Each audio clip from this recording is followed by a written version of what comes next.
तो बच्चों, आज हम जानेंगे कि उससे आगे क्या हुआ। तर्जुमा।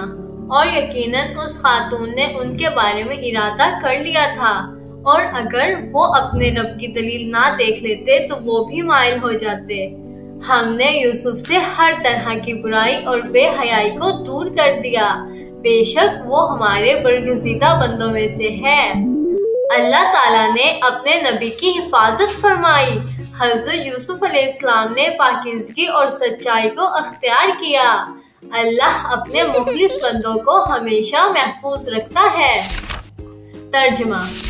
और दोनों दरवाजे की तरफ दौड़े, और उसने यूसुफ का कुर्ता पीछे से फाड़ दिया, और दोनों ने दरवाजे पर उसके शोहर को पाया।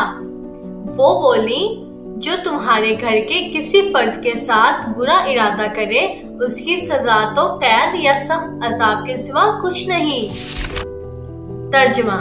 यूसुफ ने कहा, यही खातून मुझे बहकाने की कोशिश कर रही थी। और उसके घर वालों में से एक गवाह ने कहा, अगर उसका कुर्ता आगे से फटा है तो ये खातून सच्ची है और वो झूठा है, और अगर उसका कुर्ता पीछे से फटा है तो ये झूठी और वो सच्चा है।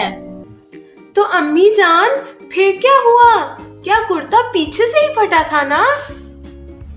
जी हाँ बेटा, बिल्कुल कुर्ता पीछे से ही फटा था। और यही बात हजरत यूसुफ अलैहिस्सलाम की सच्चाई और पाकीज़गी की दलील बनी। तो बच्चों, इस कहानी से हमने क्या सीखा? अल्लाह हमेशा अपने बंदों की हिफाजत फरमाता है। जो सच्चाई और पाकीज़गी पर कायम रहता है वही इज्जत पाता है।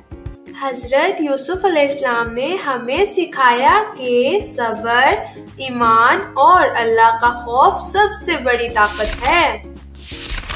अम्मी जान, फिर क्या हुआ? आगे क्या हुआ?